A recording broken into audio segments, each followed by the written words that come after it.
Esses são os 10 clubes de futebol mais valiosos do mundo. Agora, segura essa. Esse homem aqui, Bernard Arnault, é simplesmente o europeu mais rico da atualidade e acaba de entrar no jogo. Mas quando eu digo rico, não é exagero. Com o patrimônio que ele tem, o cara poderia tranquilamente comprar esses 10 clubes da lista, mais os elencos completos de todos os times das 5 principais ligas da Europa. E mesmo depois disso tudo, ainda ia sobrar um troco. Estamos falando de cerca de 100 bilhões de euros. O nível de grana do Arnault é de outro planeta. Comparar ele com outros bilionários que já compraram clubes parece até injusto. Ele não tá jogando na mesma divisão. Ele joga no time dos estados, tipo os fundos soberanos do Oriente Médio, que estão transformando o futebol mundial com dinheiro de petróleo. Só que, diferente desse modelo que já conhecemos, Arnault decidiu trilhar um caminho totalmente fora da curva. Ele não foi atrás de um gigante, não comprou um clube da Premier League, nem quis colocar seu nome nos holofotes. Ele escolheu um clube pequeno, discreto, da segunda divisão da França. Um time que carrega nas costas uma maldição de meio século. E não tem nada a ver com estrelas ou contratações bombásticas. O projeto de Arnault é silencioso, estratégico, com um ar quase misterioso. E o mais curioso, ele nem é apaixonado por futebol. O esporte que realmente mexe com ele é o tênis. Então, por que será que ele está fazendo isso? O que esse movimento significa de verdade? Vamos destrinchar tudo agora. E tem uma reviravolta nesse caso que quase ninguém percebeu. Se inscreve no canal para pegar tudo, porque o que vem agora é inesperado. Se prepara. Novembro de 2024, o gigante do luxo global, o conglomerado LVMH, resultado da fusão de Moët & Chandon e Hennessy, seguido pela incorporação da Louis Vuitton, dona de praticamente tudo que você imagina quando pensa em moda sofisticada e estilo de vida premium, solta uma bomba. Eles estão adquirindo um novo ativo para o império, mas não é mais uma grife de alta costura, nem um perfume de 500 euros. É um clube de futebol, um time esquecido, modesto, que vive escondido à sombra do PSG, bem no coração de Paris. Essa é daquelas histórias improváveis. De um lado, um clube que parece ter sido apagado do mapa. Do outro, uma das corporações mais valiosas e influentes do planeta. Dois extremos que, de alguma forma, estão prestes a se cruzar. Para você ter uma ideia, a maior conquista do Paris Football Club nos últimos 50 anos foi vencer o campeonato francês amador em 2006. A última vez que eles jogaram a primeira divisão foi nos anos 70. Desde então, é só luta no subsolo do futebol francês. Agora corta para LVMH, a empresa que comanda um portfólio com 75 marcas de elite. Luxo puro em 5 setores diferentes: moda, bebidas, cosméticos, joias, hotéis. Só em 2023, o grupo gerou quase 85 bilhões de euros em receita. E quem tá por trás disso tudo? A família Arnault. Eles controlam quase metade do império e têm investido cada vez mais em outras áreas também. Imóveis, startups, plataformas digitais, streaming. Até no TikTok eles já colocaram a mão. Mas o futebol, esse passo é completamente fora da curva para eles. Não combina com o padrão da família, não parece ter retorno garantido e nem parece uma jogada óbvia do ponto de vista comercial. A única pista pode estar na origem. A empresa é parisiense e o apego à cidade pode ter pesado na decisão. Um toque de nostalgia? Talvez. Mas vamos ser sinceros, Bernard Arnault não mexe uma peça no tabuleiro só por emoção. Ele é um tubarão do mundo dos negócios, do tipo frio, calculista, que só dá passos certeiros. O império que ele construiu veio de movimentos estratégicos, firmes, às vezes até brutais. Nada, absolutamente nada, foi decidido com o coração. E para completar, Bernard Arnault nem é um cara do futebol. Se tiver que escolher um esporte, ele vai preferir o tênis sem pensar 2 vezes. Mas a verdadeira peça-chave dessa história tá bem do lado dele, porque na real, o protagonista aqui não é o patriarca da família Arnault, é seu filho mais velho, Antoine Arnault. Aí sim, a coisa muda. Antoine é apaixonado por futebol, completamente vidrado no esporte, torcedor fiel do Liverpool, e há anos ele bate na mesma tecla. O universo do luxo ainda não entendeu o poder do futebol. Quando ele assumiu o comando da área de comunicação da Louis Vuitton, decidiu transformar essa visão em atitude, e foi aí que tudo começou. Ele ligou uma das maiores marcas de luxo do planeta diretamente ao mundo da bola, e o resultado? Sucesso. Tanto que, quando Antoine passou a comandar a comunicação de todo o conglomerado LVMH, ele não só manteve essa estratégia, ele aumentou a aposta. As marcas do grupo deixaram de ser apenas parceiras do futebol e passaram a dominar esse cenário. O luxo invadiu os gramados com força total e os números começaram a gritar. Mas o ano passado foi o ponto de virada. O jogo mudou de fase. Não era mais apenas sobre patrocinar ou se associar. Era sobre se envolver de verdade em outro nível, com esporte de elite. No meio do ano de 2024, a LVMH virou patrocinadora premium dos Jogos Olímpicos de Paris. E não foi qualquer parceria, foi o maior investimento entre todos os patrocinadores. Logo depois, a empresa fechou um contrato monstruoso com a Fórmula 1. 10 anos e $1 bilhão. Você ouviu certo. O maior patrocínio da história do automobilismo. E o passo seguinte era inevitável. O futebol. O gigante de luxo decidiu não apenas observar de longe. Inspirado em outros projetos grandiosos, muitos deles bancados por nações ricas em petróleo, o grupo resolveu criar o seu próprio caminho no futebol. Um caminho para impulsionar suas marcas, reforçar seu prestígio global e difundir sua filosofia. Mas claro, a moda da LVMH, mesmo competindo na mesma arena que os Emirados, o Catar e a Arábia Saudita, Antoine não tá jogando o mesmo jogo. Esquece essa ideia de gastar milhões em jogadores galácticos, construir elencos de estrelas ou disputar quem ostenta mais. Ele não quer disputar quem grita mais alto. Ele quer fazer diferente e melhor. E ele não tá sozinho nessa missão. Antoine formou uma parceria poderosa. No dia em que a aquisição do Paris FC foi anunciada oficialmente, ele deixou claro: a família Arnoux não vai meter a mão nas operações do clube. Eles não têm essa experiência e sabem disso. Por isso, trouxeram quem tem. O Paris FC agora se junta ao império esportivo da Red Bull, um dos maiores ecossistemas esportivos do planeta. Essas duas potências, aliás, já se conhecem muito bem. A LVMH é parceira da Red Bull Racing na Fórmula 1 há quase 10 anos, por meio de uma de suas marcas de relógio de luxo, a Tag Heuer. E se você acha que a Red Bull começou no futebol, tá enganado. A história esportiva da Red Bull começou no automobilismo, lá em 1985, antes mesmo da bebida energética ser lançada. Naquela época, eles investiram apenas $10 mil num patrocínio ao piloto austríaco de Fórmula 1, Gerhard Berger, grande amigo de Ayrton Senna. A partir dali, tudo começou a escalar. Corta para quase 40 anos depois, e o que temos hoje é o império multiesportivo. A Red Bull atua em pelo menos 6 modalidades diferentes, com seus ativos esportivos valendo mais de $4 bilhões. E em 2025, eles celebram 20 anos desde que decidiram mergulhar de vez no futebol. Atualmente, a Red Bull é dona de 4 clubes espalhados por 3 continentes. Um império que segue crescendo e agora, com o reforço do clã Arnoux, promete subir ainda mais um degrau. No ano passado, a Red Bull deu mais um passo ousado no futebol. Tornou-se acionista minoritária do Leeds United. Pois é, depois de uma década tentando entrar no futebol inglês e batendo de frente com a resistência ferrenha dos torcedores e a rigidez dos reguladores, eles perceberam que bater de frente não funcionaria. Afinal, qualquer ameaça à identidade tradicional de um clube inglês vira uma batalha cultural. Diante disso, os austríacos mudaram a tática. Em vez de comprar o Leeds diretamente e causar uma revolução, optaram por uma abordagem muito mais sutil. Nada de aquisição total, nenhuma mudança de nome, escudo ou uniforme. O movimento foi só um investimento estratégico, com uma parceria de branding na medida certa. Foi aí que, logo em seguida, eles mergulharam de cabeça no projeto do Paris FC. Só que dessa vez a história foi bem diferente. Na França, a Red Bull conseguiu um espaço bem mais relevante dentro do clube, inclusive um assento no conselho. Segundo os termos do acordo, Pierre Ferrati, atual presidente do Paris FC, vai diminuir sua participação em 30% gradualmente até 2027. Quando esse processo terminar, ele sai completamente de cena, dando lugar a ninguém menos que Antoine Arnoux como novo presidente do clube. Esse processo foi todo desenhado para ser suave, sem traumas. Ferrati, que conhece o clube como ninguém, vai seguir por enquanto, justamente para ajudar nessa transição de gestão. Depois, com a casa em ordem, ele se despede. E mais, as conexões políticas do Ferrati em Paris vão ser cruciais, especialmente quando o clube mudar de estádio, ou quem sabe, se decidir construir uma nova arena do zero. Mas a gente fala disso daqui a pouco, porque se você é daqueles que fala de futebol o dia inteiro, mas ainda não tem a camisa do seu time, irmão, clica aí no link da Crack Shop, a loja oficial do Canto do Crack, tá no primeiro comentário fixado. Depois não reclama.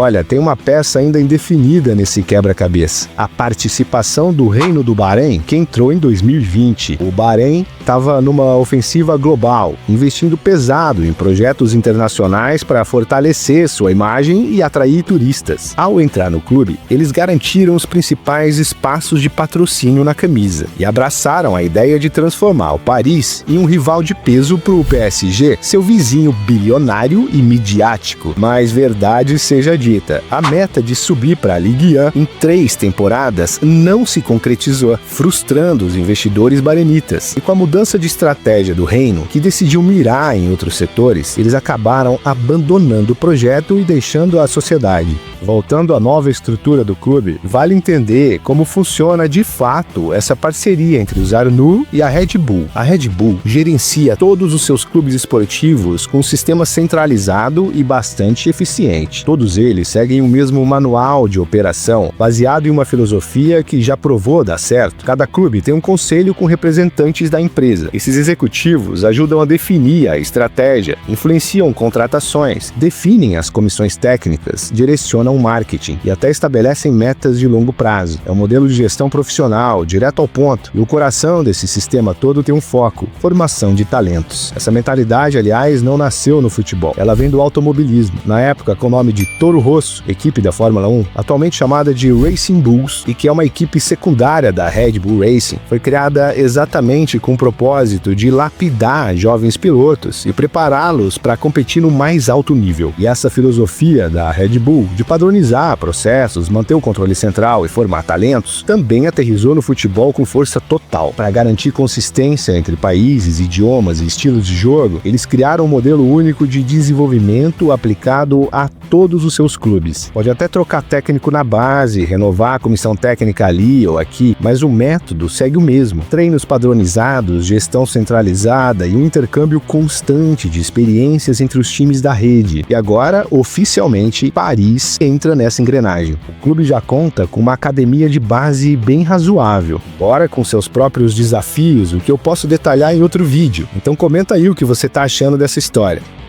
Mas o fato é que eles não estão começando do zero. A base que o Paris já tem se encaixa super bem com o DNA futebolístico que a Red Bull vem implementando pelo mundo. Dito isso, o Paris FC ainda está no meio de uma reconstrução. Muita coisa sendo reposicionada, peças se encaixando. Mas enquanto isso rola na França, tem movimentação grande também na própria Red Bull. Em janeiro, ninguém menos que Jürgen Klopp foi anunciado como o novo comandante da divisão esportiva da empresa. E logo de cara já mostrou a que veio. Sua primeira grande decisão foi autorizar a saída do técnico Marco Rose, do RB Leipzig. Na real, a ideia foi do próprio Klopp. Ele levou ao dono do Paris uma proposta ousada: levar o time para um novo estádio já na próxima temporada. E detalhe, o Stade Jean-Bouin fica literalmente a 44 metros do Parque dos Príncipes, a casa do PSG. Jürgen Klopp não tá ali só para posar para foto ou dar taco de longe. Ele tá metido de cabeça no projeto, ajudando os Arnoux a criar algo sólido e duradouro. Não é só montar um time competitivo em campo, é construir um negócio sustentável que funcione também fora das 4 linhas. Isso não é teoria, é prática. A Red Bull já mostrou que esse modelo dá certo em diferentes países, em ligas com culturas e economias completamente distintas. Então, não espere ver os caras fazendo estardalhaço ou jogando rios de dinheiro em cima de jogadores para chamar a atenção. Eles estão jogando o jogo do longo prazo. E olha, se você fosse montar do zero o rival ideal para desafiar o campeão da cidade, o todo-poderoso PSG, essa combinação aqui seria de respeito. Porque de um lado, um bilionário como Antoine Arnoux bancando a brincadeira. Do outro, um sistema de gestão esportiva que é um dos mais eficientes do mundo. Mas vamos com calma. O Arnoux já deixou claro que não chega para bater de frente com o PSG logo de cara. Segundo ele, o projeto não tem nada a ver com rivalidade direta. E olha que curioso, o próprio presidente do PSG, Nasser Al-Khelaifi, foi rápido em responder, dizendo que não vê isso como ameaça, mas como uma chance de crescimento para o futebol francês. Nada muito surpreendente, né? Afinal, Nasser e a família Arnoux têm uma relação de longa data, bem sólida nos bastidores. Mas vamos ser sinceros, a história entre Paris Saint-Germain e Paris FC nunca foi exatamente um conto de fadas. Não vai ser agora que vai virar abraço e tapinha nas costas. Tem algo no passado que ajuda a explicar tudo isso. Paris é, sem dúvidas, um dos casos mais curiosos do futebol mundial. A maior cidade da Europa por boa parte do século XX, rica, influente, centro cultural e político, mas, curiosamente, nenhum clube de elite no cenário nacional por décadas. Enquanto Londres já contava com 5 times brigando por títulos, Paris mal tinha um representante fixo na primeira divisão. Quando finalmente surgiu uma equipe forte na capital francesa, levou quase meio século até que ela realmente se tornasse dominante na França. E o mais maluco de tudo isso só aconteceu apesar do sistema, não por causa dele. A verdade é que, no início, os próprios poderes da cidade estavam apostando em um projeto completamente diferente. Lá no final dos anos 60, 2 empresários parisienses bem influentes, com apoio da prefeitura, resolveram que Paris merecia um clube à altura de sua reputação. Time refinado que representasse a elite, uma espécie de contraponto ao Red Star Paris, o clube mais tradicional e operário da cidade. Mas tinha um pequeno problema. Esse novo clube era só uma ideia no papel. Não tinha técnico, não tinha jogador, não tinha estádio, nada. Um projeto de marketing praticamente. Levaria anos para construir algo concreto e competitivo, e o tempo era exatamente o que eles não tinham. A imprensa já havia divulgado o projeto, os políticos estavam envolvidos e os dirigentes não queriam esperar. Foi então que veio a jogada de mestre. Em pleno verão europeu de 1970, às vésperas do início da temporada, o tal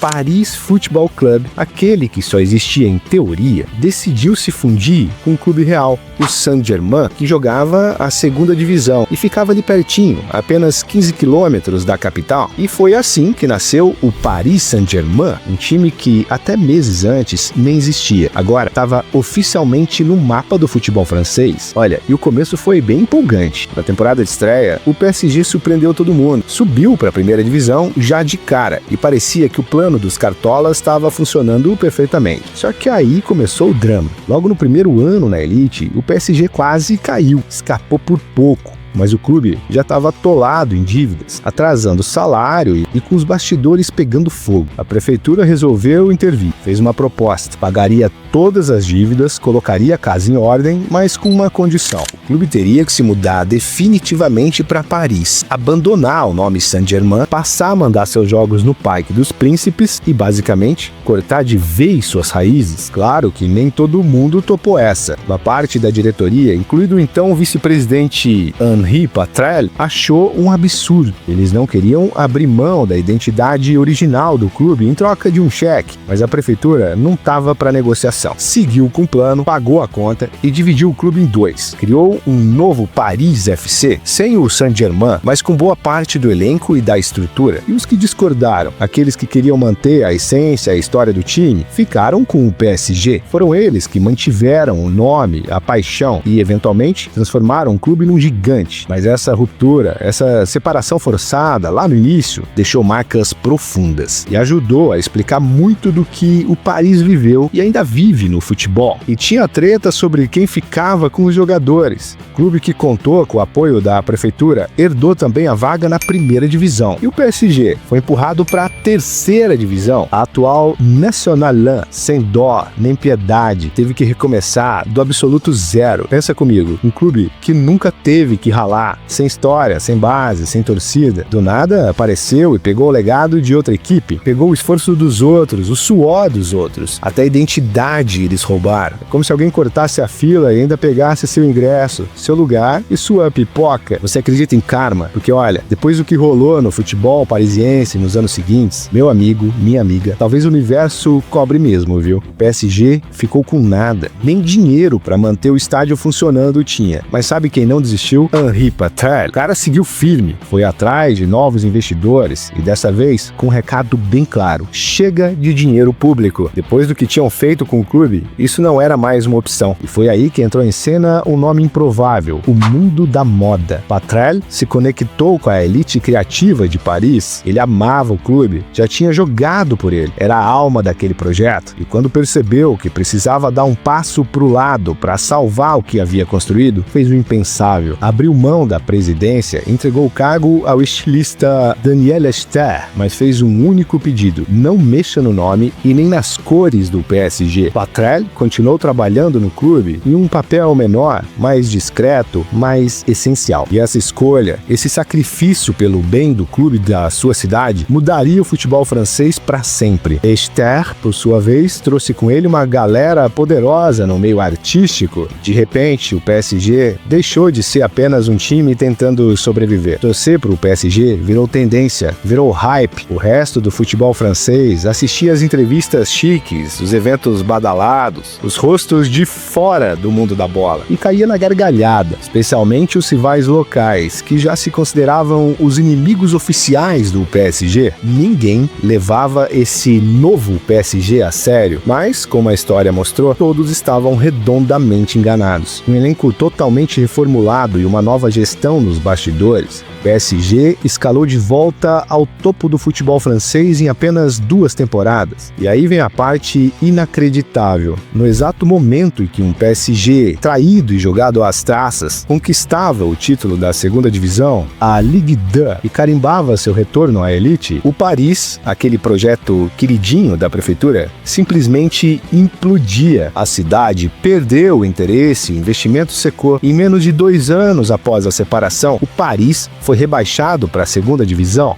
E adivinha quem ocupou o lugar deles na primeira? Isso mesmo, o PSG. Mas não parou por aí. O PSG também herdou o Parque dos Príncipes, o estádio que, ironicamente, havia sido construído para o outro Paris usar. A volta por cima foi completa. Sério, se alguém escrevesse um roteiro desses, ia parecer exagerado. Mas a vida real foi ainda mais ousada que a ficção. Essa reviravolta merece seu like, né? E compartilhe com aquele amigo que vai gostar de saber dessa história. E o mais louco é que essa história estava só começando, porque o Paris continuaria afundando. Perderam o status de clube profissional mais de uma vez. Mudaram de nome, de donos, de identidade. Passaram por uma roleta de investidores e décadas inteiras vagando no limbo das divisões inferiores. Enquanto isso, o PSG, mesmo com seus próprios altos e baixos, ainda estava lá, firmando raízes, criando história, enfrentando seus próprios desafios. E eles resistiram. Encararam os anos 70 com bravura, conquistaram títulos nos anos 80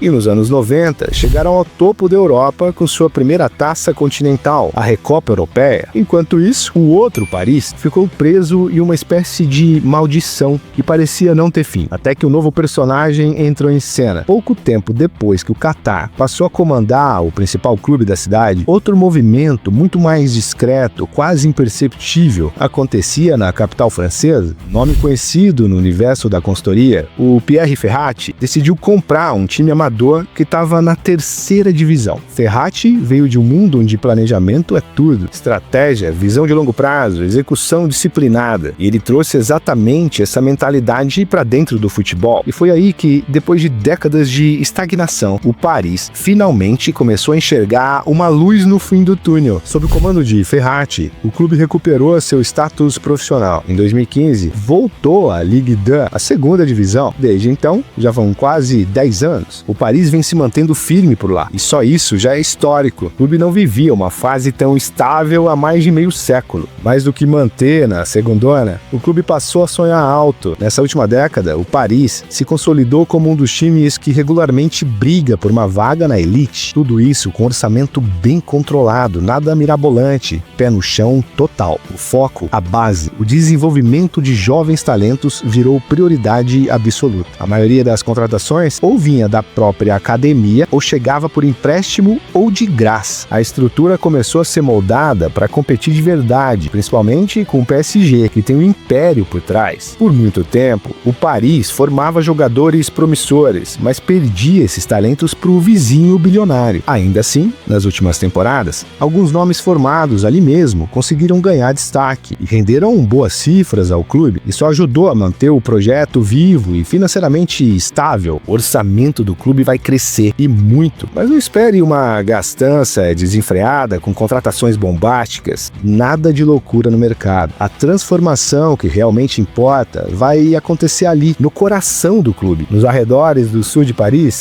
em Orly. É ali que está a sede, é ali que o projeto ganha alma. Investimentos pesados em infraestrutura já estão no radar. Para ser bem honesto, também era urgente resolver a questão do estádio. A Arena Sébastien Cheletty, atual casa do clube, não passa por uma reforma decente desde os anos 90. O estádio é público, pertence à cidade, e a prefeitura? Bom, não está exatamente animada com a ideia de bancar uma reconstrução. Por isso, Antoine e sua equipe já têm um plano mais ousado no papel: construir um novo estádio totalmente próprio, como parte de uma visão ambiciosa de crescimento sustentável. Mas como esse tipo de projeto leva tempo, eles precisavam de uma solução mais imediata, e ela veio. Em fevereiro, o clube anunciou a mudança para o estádio Jean Bouin, aquele que fica a menos de 50 metros do Parque dos Príncipes. Sim, pode esquecer qualquer comparação com Anfield, Old Trafford ou Goodison Park. A distância entre o novo lar do Paris FC e o estádio do PSG é ridiculamente pequena. E aí surge uma pergunta crucial: como é que o clube vai lotar esse estádio? Mesmo com a estabilidade trazida por Ferrati, o Paris FC ainda tem um desafio gigante pela frente: construir uma base de torcedores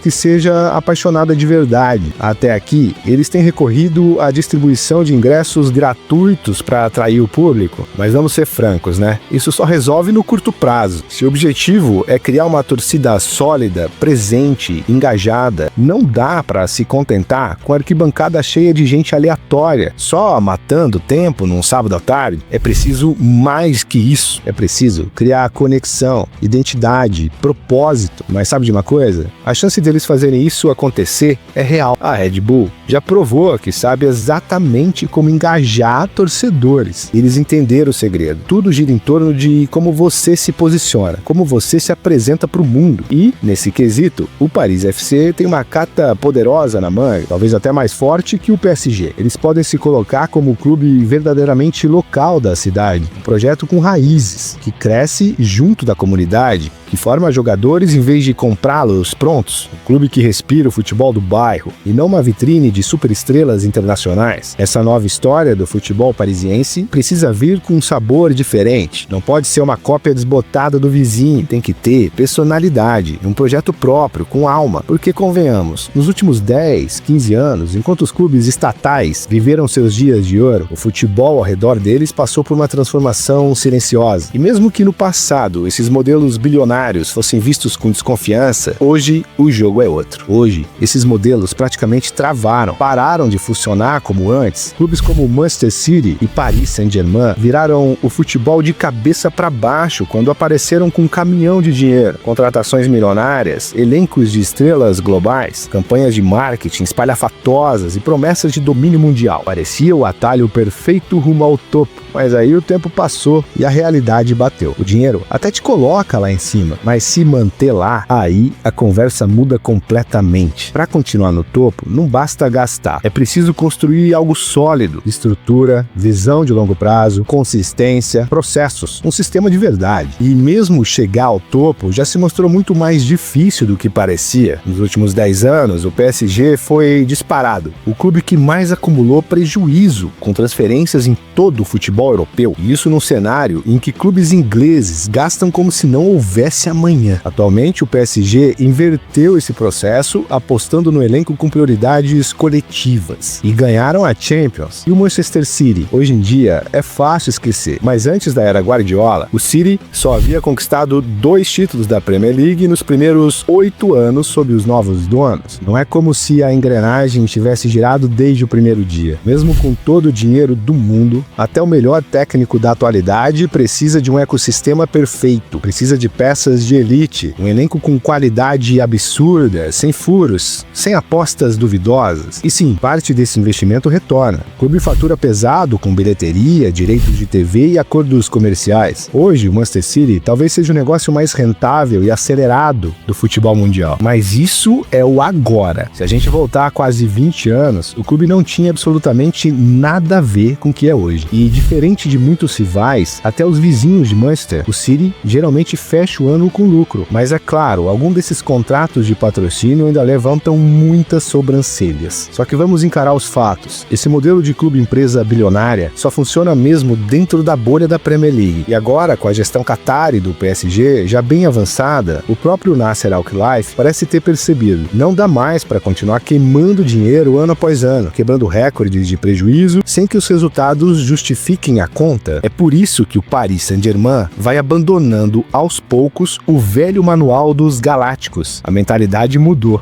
O foco deixou de ser puramente contratar superestrelas prontas. Agora, o PSG está investindo pesado em jovens talentos, jogadores que ainda vão atingir o auge, atletas com potencial de se tornarem craques mundiais. E não é só isso, o clube também está colocando muito dinheiro em infraestrutura e na própria formação da base. No ano passado, por exemplo, inauguraram um novo centro de treinamento, moderno, completo, com prioridade total no desenvolvimento de jogadores da casa. Mas não se engane, o PSG não tá virando um novo Ajax. Não é como se eles fossem rechear o elenco só com garotos da base e apostas baratas. Eles ainda podem e vão fazer contratações milionárias. A diferença agora é que tudo precisa fazer sentido dentro do projeto. Nada de nome pelo nome. Cada contratação tem que ter encaixe técnico, tático e estratégico. E é aí que entra a grande virada de chave dessa nova fase. Com essa reformulação, a folha salarial do clube caiu, e caiu bastante. Lá em 2022, o PSG havia quebrado o recorde mundial de gastos com salários, um absurdo. Hoje, com mais crédito e menos ego, o clube parece entender que o caminho para o topo continua caro, mas pode e deve ser mais inteligente. Mas olha só o que aconteceu. Em apenas 2 temporadas, eles conseguiram cortar aquele valor em mais de 3 vezes. A nova estratégia agora faz muito mais sentido. Parece até óbvia quando a gente considera o cenário atual. Vários clubes tradicionais enfrentando crises financeiras seríssimas, mercado de direitos de transmissão derretendo e um clima bem complicado dentro da indústria do futebol francês. Talvez o Nasser esteja realmente levando a sério essa história de construir um novo grande projeto de futebol em Paris. Projeto que não seja só sobre o PSG, mas que ajude a fortalecer todo o ecossistema. Enquanto esse projeto se desenvolve, tem um outro nome forte envolvido nisso tudo, Red Bull, só que dessa vez eles não estão no controle como costuma acontecer. Aqui o jogo é outro. A Red Bull está mais na função de consultora de elite, trazendo sua metodologia, aplicando o seu modelo, usando aquele playbook que já funcionou em outros cantos do mundo do futebol. Mas tem um detalhe importante que a gente não pode esquecer. No fim das contas, a Red Bull não é uma empresa de futebol. Cada passo que eles dão no esporte tem um objetivo bem claro: fortalecer a marca. Tudo gira em torno de 4 pilares: energia, juventude, adrenalina e inovação. E é justamente aí que a coisa fica interessante, porque a Red Bull tem essa pegada acelerada, ousada, cheia de hype e voltada para o público jovem. Enquanto isso, do outro lado da mesa está a família Arnault, que comanda simplesmente o maior império de luxo do planeta. O universo deles é outro, é sobre classe, sobre exclusividade, sobre uma construção de imagem que leva tempo. É prestígio, não velocidade. Ou seja, estamos falando de 2 mundos completamente diferentes. De um lado, energia e impacto visual. Do outro, sofisticação e tradição. Mas será que esses mundos podem se misturar? O que você acha, craque? Na teoria, parece improvável. Na prática, se alguém puder fazer isso acontecer, são justamente essas cabeças brilhantes que estão tocando o projeto. Gente que entende tanto de futebol quanto de negócios. Não é só o clube que ganha. O futebol francês inteiro tem a chance de respirar novos ares. Craque, se curtiu esse conteúdo, tem muito mais esperando por você aqui no canal. Mergulhos profundos no mundo dos bastidores do futebol e análises que vão além das 4 linhas. Aproveita e se inscreve aí. Passa na Crack Shop, a loja mais boleira da internet. O link tá no primeiro comentário fixado, tá? E agora que você chegou até aqui, não vai me dizer que nunca se perguntou por que a Holanda joga de laranja, mesmo sem um pingo de laranja na bandeira. Você sabia que o Maracanazo fez o Brasil mudar de cor e que a camisa azul do Japão tem tudo a ver com uma universidade? Tem mais uma pérola te esperando no vídeo aí do lado. Já clica lá e bora nessa.